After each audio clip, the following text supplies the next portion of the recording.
तो दोस्तों, एक और नया दिन और मैं बलजीत परमार हाजिर हूँ एक नई कहानी, एक नया किस्सा लेकर। आज आपको सुनाएंगे मुंबई की, बॉलीवुड की दो बड़ी हस्तियाँ कोर्ट कचहरी में कैसे भिड़ी। क्या ऐसा हो गया कि दोनों को एक दूसरे के खिलाफ केस करने पड़े, वो भी आज के नहीं पुराने। लेकिन आज ऐसी क्या मजबूरी थी कि कंगना रनौत को 7 साल के बाद मशहूर फिल्म लिरिसिस्ट, गीत का स्क्रिप्ट राइटर जावेद अख्तर के खिलाफ एक नई कंप्लेंट देनी पड़ी और मजिस्ट्रेट ने उनकी अर्जी को मंजूर करते हुए समन कर लिया जावेद अख्तर को कि हमारी कोर्ट में पेश हो जाइए। जानते हैं क्या है ये मामला? दोस्तों, ये मामला नया नहीं। 2016 में ऋतिक रोशन और कंगना को लेके एक कंट्रोवर्सी खड़ी हुई थी जो ईमेल्स के ऊपर आधारित थी। फिल्म इंडस्ट्री में कहा ये गया या अफवाह ये उड़ी कि दोनों किसी रिलेशनशिप में हैं। ये वो समय था जब ऋतिक रोशन ने अपनी बीवी को तलाक दे दिया था, जो अलग हो गया था। उस समय ये अफवाहें, बातें उड़ने लगी, फैलने लगी।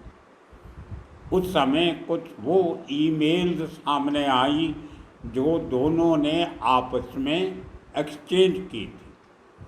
कुछ ऋतिक रोशन ने कहा, ईमेल भेज दिया, और उस ईमेल के जवाब में जाकर नई ईमेल कंगना ने लिख दी और वो ऋतिक रोशन को पहुंच गई।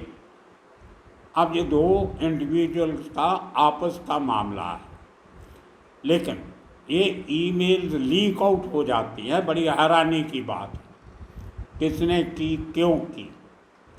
लेकिन बाद में इस कंट्रोवर्सी के बाद ऋतिक रोशन का कहना है कि उसने कभी भी कोई ईमेल कंगना को नहीं की। क्यों? उन्होंने कहा कि उनका ईमेल अकाउंट हैक कर दिया गया था। किसी और ने उनकी आईडी बना के या तो हैक किया या एक सेपरेट डिफरेंट आईडी बनाएगी, नकली, ऋतिक रोशन के नाम पे, और उस ईमेल आईडी से कंगना को मैसेज भेजेंगे जिनमें ऋतिक रोशन का कोई लेना देना नहीं है। तो ये बात वहीं पे ख़त्म हो जाती है, लेकिन चर्चे चलते रहते हैं। उसी समय जब ये कंट्रोवर्सी चल रही थी तो कंगना ने कुछ ऋतिक रोशन के बारे में कहा होगा, कुछ ऋतिक रोशन ने कंगना के बारे में कहा होगा। इसको लेके इंडस्ट्री में ये बात उठी कि इन दोनों की गलतफहमी दूर करवा के आपस में इनका समझौता करवा दिया जाए ताकि बात आगे नहीं बढ़े। लगता है there is something fishy in the whole affair, कुछ गड़बड़ लगती है। तो बैठ के जो एक दूसरे के खिलाफ कहा गया है उसकी बैठ के माफ़ी मांग लें लोग। आप उसको लेके एक कॉमन करैक्टर ढूंढा जाता है जो ऋतिक रोशन को भी जानता हो और कंगना को भी जानता हो, और वो कॉमन करैक्टर डॉक्टर अग्रवाल के रूप में सामने आता है, जो तभी कंगना को कोई 12-13 साल से जानते थे, ऋतिक रोशन को भी जानते होंगे। तो वो मीटिंग जो थी इन दोनों का समझौता करवाने की, वो जावेद अख्तर के घर में रखी गई, क्योंकि जावेद ऋतिक रोशन की फैमिली का फैमिली फ्रेंड है, पुराने दोस्त हैं। राकेश रोशन से उनकी दोस्ती और पास पास रहते भी थे। तो कहीं ना कहीं उनको बीच में डाला गया। और जावेद अख्तर का इमेज फिल्म इंडस्ट्री में ऐसा है कि कहीं अगर कुछ लोगों का आपस में झगड़ा वगड़ा हो जाए तो ये बड़े प्यार से समझा के उसको तरीके से ख़त्म करवा देते। इस किस्म का उनका एक सोशल एक्टिविस्ट, समाज में स्टेटस, उनका ये एक इमेज बना हुआ है कि इज़ ए जेन्युइन पर्सन, उसके लिए। और मज़दूरों के हक़ के लिए लड़ना, बेघरों के हक़ के लिए। मुझे याद है, मैं नया नया रिपोर्टर बना था तो एक निवारा हक समिति करके संस्था हुआ करती थी जो हटमैन डिवेलपर्स के राइट्स के लिए लड़ती थी। उनमें एक एडवोकेट पी.के. दास हुआ करते थे, एक ये जावेद अख्तर थे, इनकी पत्नी शबाना आज़मी थी, और हमारे मुंबई प्रेस क्लब के सबसे लंबे समय में सेवा करने वाले, कभी सेक्रेटरी, कभी प्रेसिडेंट, कभी चेयरमैन, वो गुरबीर सिंह, वो भी उसके साथ जुड़े हुए। पहले को एक लेफ्टिस्ट ऑर्गेनाइजेशन थी, कोई बुरी बात नहीं है, अगर लेफ्ट को मानने वाले लोग को अच्छा काम करते हैं उसकी तारीफ करनी चाहिए। उसके साथ साथ उन्होंने जुहू बीच को साफ रखने का बीड़ा भी उठाया। खैर, तो इस किस्म के काम करते हुए जावेद अख्तर का स्टेटस इंडस्ट्री में, आम लोगों में बहुत अच्छा बना हुआ था, आज भी है। तो उनको बीच में डाला गया और वहाँ पे मीटिंग के लिए कंगना रनौत और उसकी बहन, छोटी बहन उसकी रंगोली चंदेल, ये जाती। और वो कॉमन फैक्टर डॉक्टर अग्रवाल, वो भी वहाँ जाते हैं। और वहाँ पे बातचीत के दौरान कोई इनका 20-25 मिनट वो मीटिंग चलती है, उसमें इनकी बातचीत होती है कि आपको माफ़ी मांग लेनी चाहिए। तो कंगना का ये कहना है कि जावेद अख्तर ने उनको धमकी दी कि अगर आपने माफ़ी नहीं मांगी तो अच्छा नहीं होगा, इस किस्म की बात। ये बातें वहाँ पे मीटिंग में हुई। बाद में निकलने के बाद कंगना ने डॉक्टर अग्रवाल को कहा कि मुझे ये कहा गया था कि ऋतिक रोशन की फैमिली से भी कोई रिप्रेजेंटेटिव होगा, और जावेद साहब ने ये कहा था कि वो आपसे माफ़ी मांगने से आप उनसे माफ़ी मांग लेना तो दोनों का समझौता हो जाएगा। लेकिन यहाँ दूसरी पार्टी के लोग तो आए नहीं और जावेद साहब मुझे माफ़ी मांगने के लिए कह रहे हैं। है, ये बात आई गई हो गई। कट सीधा 2020 में हिंदुस्तान की फिल्म इंडस्ट्री के, टेलीविज़न इंडस्ट्री के उभरते हुए और कामयाब सितारे सुशांत सिंह राजपूत की डेथ हो जाती। कंट्रोवर्शियल सर्कमस्टांसेस, मर्डर की बातें उठती हैं, कंस्पिरेसी की बातें उठती हैं, सुसाइड की बात होती है, कभी बिहार पुलिस की इंक्वायरी होती है, कभी CBI की, कभी ED की, कभी NIA की, कभी इस किस्म की इंक्वायरियाँ, कभी क्राइम ब्रांच की, लेकिन अंत में निकलता कुछ नहीं। और वो कंट्रोवर्सी आज तक भी उतनी ही गर्म है जितनी उसकी डेथ के समय थी। हाँ, उस डेथ को लेकर टीवी के ऊपर रोज़ डिबेट होते थे, टीवी चैनलों पे मेला लगा होता था सेलिब्रिटीज़ का, हर आदमी अपने आप को कानून का जानकार, अंदर की बातें जानने वाला, ये सब बात। मुझे भी बहुत सद्दे आते थे लोगों के, टीवी चैनल वालों के, तो मैं नहीं जाता था क्योंकि ये मेरा काम नहीं। जब पुलिस की इन्वेस्टिगेशन चल रही है, बड़ी एजेंसीज इन्वॉल्व हैं, तो हमें इंतज़ार करना चाहिए उनकी फाइंडिंग्स का। दूसरी बात, हमें कोई हक नहीं है कि हम इन्वेस्टिगेशन को प्रभावित करें या उस पर कोई असर डालने की कोशिश करें। और जब हमें अंदर की बातों का पता ही नहीं है तो हम कमेंट करें तो किस बात पे करें। मैंने बहुत सारे डिबेट्स उस समय देखे सिर्फ ये जानने के लिए कि बात है क्या। जब कभी एंकर या कोई उनसे सवाल पूछता था, आपने सुशांत सिंह राजपूत का घर देखा है? किसी ने नहीं देखा। आपने वो कमरा देखा है जहाँ पे वो मरा पाया गया था? किसी ने नहीं देखा। आप पुलिस वालों को जानते हो? कोई नहीं जानता। लेकिन टीवी में डिबेट करते हैं, बड़ी बड़ी बातें कर रहे थे। उसी किस्म के एक डिबेट में रिपब्लिक चैनल, जिसका हमने कल एपिसोड बनाया था, उसके मालिक का chief anchor, chief editor Arnab Goswami ने एक डिबेट रखा और उस डिबेट में कंगना रनौत को बुलाया गया एज एन एक्सपर्ट या फिल्म इंडस्ट्री की रिप्रेजेंटेटिव, क्योंकि शांत was part of the film industry. उस डिबेट में कंगना ने कुछ बातें अलेजिडली या खौती तौर पे जावेद अख्तर के खिलाफ बोल दी कि इस इंडस्ट्री में एक बहुत बड़ी कॉटरी काम कर रही है जो नए लोगों को आगे उभरने नहीं देती, नए लोगों का शोषण होता है। कुछ इस किस्म की बातें उसने उस डिबेट में बोली जिनके ऊपर जावेद अख्तर को इतराज़ हुआ। अब देखिए, जो बातें 2016 की दोनों के दिलों में बैठी हुई थी, 4 साल के बाद वो बाहर न आए, फिर भड़कती और उसका कैटलिस्ट बनता है कंगना रनौत का उस डिबेट में शामिल होना और जावेद अख्तर के नाम लेकर उसको कुछ बातें उसके बारे में कहना। और उसी डिबेट में कंगना ने इस किस्से का जिक्र किया कि कैसे जब उसकी कोई तफरकात चल रहे थे ऋतिक रोशन से, तो कैसे जावेद अख्तर ने उसको अपने घर पे बुला के उसको डराया, धमकाया और उससे माफ़ी मांगने को कहा गया। तो ये डिबेट की बातें 2020 के नवंबर दिसंबर की।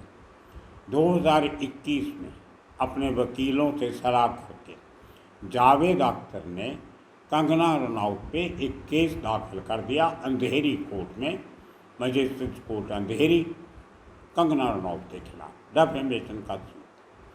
अब वो 2021 से 2 साल 2.5 साल तक वो चलता रहा, तारीख पे तारीख पड़ती रही।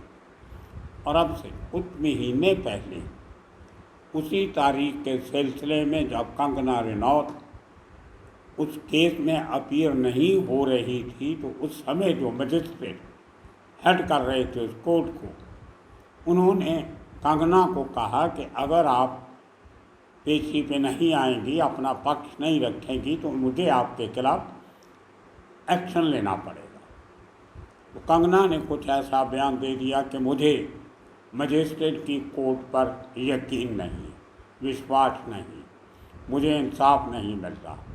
वो इसलिए कहा कि इन्होंने कोर्ट में अर्जी दी थी कि मुझसे पहले गवाही मेरी सिस्टर की हो, रंगोली चंदेल की, वो मेरे साथ थी।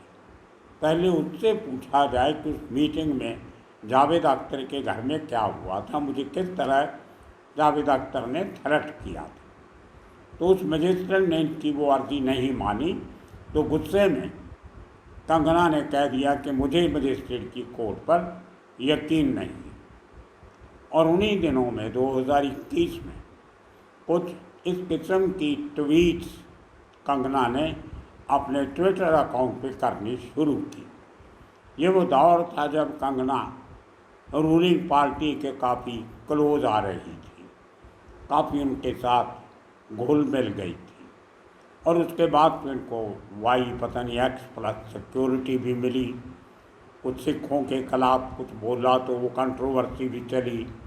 पहले माफ़ी मांगी, बाद में कहा मैंने माफ़ी नहीं मांगी। तो इस किस्म की बहुत सी कंट्रोवर्सी में घिरी रही। फिर वो आपको वो सूरज वाला केस भी मालूम है, सब है, सब चले। उसी दौर में कुछ ऑफेंसिव ट्वीट्स इन्होंने किए जो ट्विटर की पॉलिसी के खिलाफ जाती थी। तो ट्विटर ने 2021 में कंगना रनौत का अकाउंट बंद कर दिया और उसके खिलाफ तो अपील हो नहीं सकती किसी कोर्ट में। तो ट्विटर ने कहा कि इनकी ट्वीट्स जो हैं वो हमारी जो भाषा की शब्दावली की चॉइस जो होती है, जिसमें हेट नहीं हो, जिसमें कम्युनिटी गाइडलाइंस फॉलो की जाएं, वो हमारी उन गाइडलाइंस के खिलाफ थी। इसलिए हमने 2 साल के लिए इनका अकाउंट बंद कर दिया। वो अभी थोड़े दिन पहले चालू हुआ है अकाउंट। 2 साल का पीरियड पूरा हो गया, 21 के बाद 23 आने आते वो अभी चालू हुआ है दोबारा। तो कोर्ट में ये सुनवाई चलती है। अब उस सुनवाई कल सोमवार को, मंडे का दिन था, तो उस केस में गवाहों का भुगतना शुरू हो गया। उसमें जो कॉमन गवाह थे डॉक्टर अग्रवाल, उनकी गवाही होती है कल। उनसे जो मिस्टर भारद्वाज हैं, जो जावेद अख्तर के वकील हैं, वे सवाल पूछते हैं कि आप उस मीटिंग में शामिल थे, क्या वाकई ही वहाँ पे जावेद अख्तर ने धमकी दी थी या रिक्वेस्ट की थी? तो उनके कुछ गोल मोल जवाब थे। पहले बोलते हैं कि मैंने ये सुना नहीं, मैं थोड़ा दूर बैठा था, मैं फ़ोन पे भी था, अपने मरीज़ों से बात कर रहा था। तो बाद में उन्होंने कहा कि धमकी वाली बात नहीं थी, ये कोर्ट में मान गए कल की बात। तो इस किस्म की कुछ और बातें हुई जहाँ से लगा कि शायद जावेद अख्तर का पलड़ा भारी होता लगता है कुछ। अभी और गवाह उसमें भुगतने हैं, केस ख़त्म नहीं हुआ है, गवाहियाँ और भी होनी है। अभी तो 3 लोगों की हुई हैं, लेकिन आज कंगना रनौत एक नया पैंतरा जिसको कहते हैं वो अपनाया। उसी कोर्ट में एक नया केस फाइल कर अपने वकील के थ्रू, रिजवान सदीकी इनके एडवोकेट। अब ये बड़ी अजीब सी बात है। तो कंगना ने उस एप्लीकेशन में मजिस्ट्रेट को कहा कि जावेद अख्तर ने 2016 में अपने घर पे मुझे बुला के मेरी जो एक औरत की इज्जत होती है उसके खिलाफ शब्द कहे और मुझे डराया धमकाया, क्रिमिनल इंटिमिडेशन। तो सेक्शन 306 एंड 309 उसके नीचे इनके खिलाफ कार्रवाई होनी चाहिए। अब ये समझ नहीं आता, मैं कुछ लीगल सलाहकारों से पूछ रहा था, लेकिन वो भी कंफ्यूज थे कि जब एक ही कोर्ट में केस में कार्रवाई चल रही है और गवाह भुगतने शुरू हो गए हैं, ट्रायल शुरू हो चुकी है, तो अचानक इसकी एप्लीकेशन की क्या ज्यूरिसडिक्शन बनती है इसकी वो दाखिल करने की जज उसी मजिस्ट्रेट को जिसके पास केस चल रहा है? तो वो देखना पड़ेगा अभी कल क्या होता है। तो मजिस्ट्रेट ने प्रोसेस इशू कर दी और 4 अगस्त को, आने वाली 4 तारीख को जावेद अख्तर को सम्मन किया है। अब पूछने के लिए कि आपके खिलाफ ये इल्ज़ाम लगे, आपका क्या कहना है। वही सब बातें तो वैसे भी कोर्ट में आ ही रही थी, वही तो डिस्कस हो रहा था कि क्या जावेद अख्तर ने धमकी दी कि नहीं दी। जो इल्ज़ाम कंगना ने उस टीवी चैनल पे लगाए थे, जिन इल्ज़ामों के चलते हुए जावेद अख्तर ने ये केस फाइल किया था। लेकिन अब देखते हैं कि 4 तारीख को क्या होगा। अब जावेद अख्तर जैसा आदमी जो बहुत कम इस किस्म के चक्रों में पड़ने की उनकी नेचर नहीं है, बहुत पुराना जानता हूँ उनको, बड़ी बढ़िया एक प्रोग्रेसिव फैमिली से आए हुए इंसान हैं। उनके जो पिता थे, वालिद थे जानिसार अख्तर, वो बहुत बड़े एक शायर थे, लिटरेचर के महारथी थे और लेफ्ट मूवमेंट से जुड़े हुए, तो उस फैमिली से आए। उसी तरह से उनकी धर्मपत्नी जो है शबाना आज़मी, वो भी उनके जो पिता थे वो भी बहुत बड़े लेफ्ट के मूवमेंट के जो प्रोग्रेसिव राइटर्स एसोसिएशन के जो उस ज़माने में महारथी थे, कैफी आज़मी, वो भी उसी बैकग्राउंड से आते। शायद इसलिए दोनों की दोस्ती हुई और बाद में शादी हो गई है। अब ये मसला उसी कोर्ट में चलेगा। अब देखना पड़ेगा कि गवाहियाँ एक तरफ चल रही हैं और साथ ही साथ जावेद अख्तर पे प्रोसेस शुरू कर दी गई है, एक नया मुकदमा डाल दिया गया है। इसका क्या कोई कानूनी पैंतरेबाजी है या इसके पीछे कुछ और मकसद? वो देखने को सामने आएगा। तो दोस्तों आज के लिए इतना ही काफ़ी। आने वाले दिनों में इसी किस्म के इंटरेस्टिंग केसेस उनको लेके आपके सामने फिर हाज़िर होते रहेंगे। तब तक के लिए आप सबका बहुत बहुत शुक्रिया, धन्यवाद।